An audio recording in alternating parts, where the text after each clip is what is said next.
Comment représenter quelque chose de magique?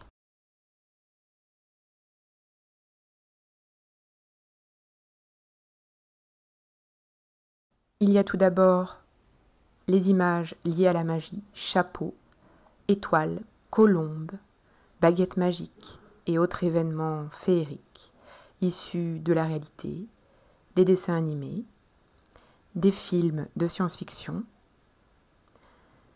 comme l'exemple le plus connu, Harry Potter.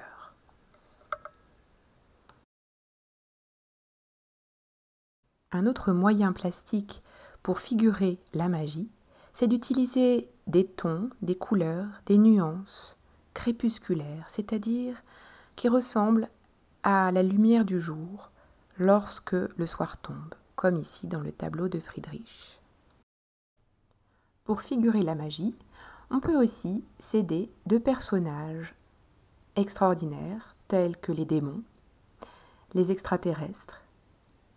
On peut aussi s'inspirer de rituels plus ou moins occultes dans certaines civilisations perdues, telles qu'ici, dans le schéma qu'a fait un élève d'un sacrifice humain.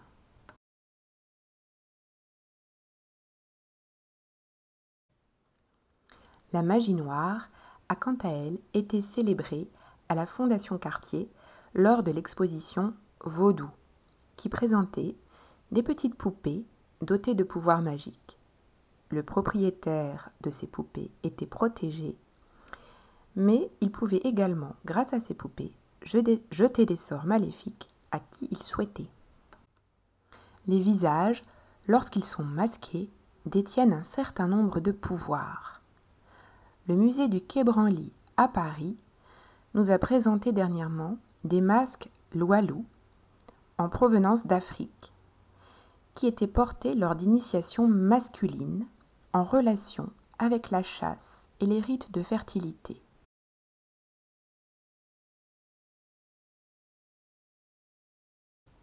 Au musée des Confluences, à Lyon, nous est présentée une amulette malgache à base de crâne de crocodile ornée de perles.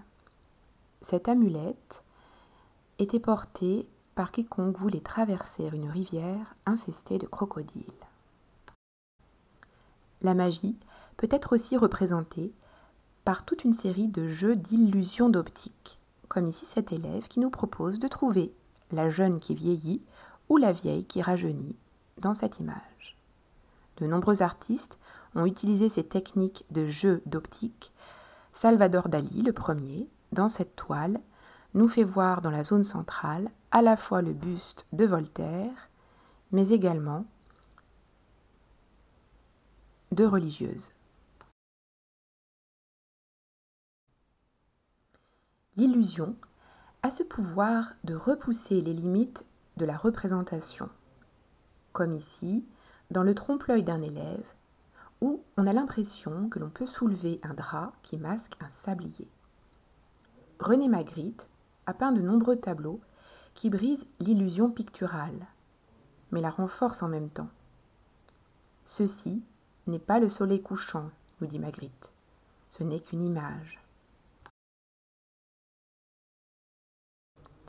La géométrie a permis de nombreux jeux d'illusions, comme ici chez certains élèves, ou comme chez Escher, qui crée des espaces à perspectives multiples, des espaces irréels, ou encore chez Vasarely, qui crée des espaces géométriques avec des légères déformations, créant un effet optique saisissant.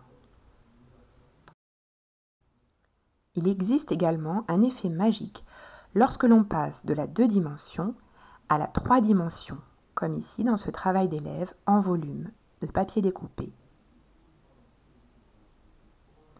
Ou comme ici dans l'œuvre de Jean Dubuffet, la closerie Falbala, où l'on retrouve le graphisme de ces toiles développé à l'échelle monumentale. Le changement d'espace peut produire également un effet enchanteresque. L'élève pose ici son découpage sur de l'herbe, produisant des contrastes assez troublants entre ce qu'elle a créé et l'espace dans lequel elle va le présenter. Dans le même ordre d'idées, les artistes Christo et Jeanne-Claude interviennent in situ, c'est-à-dire sur le site, afin de créer des œuvres gigantesques, où l'art et le réel s'assemblent lors d'installations monumentales. Le support, tel qu'une feuille de papier pliée, pouvait également montrer quelque chose de magique, comme dans ces travaux d'élèves, où l'on voit différentes formes dessinées qui, une fois le papier déplié, s'agrandissent, se déforment, se transforment, comme par magie. C'était le cas de ce que l'on a appelé les cadavres esquis, réalisés par les artistes surréalistes. Enfin, le collage et le photomontage permettent d'obtenir des images pleines de magie, comme ici dans ce travail d'élève qui a travaillé la matière des arbres pour créer un univers fantastique, rappelant les paysages de Tim Burton,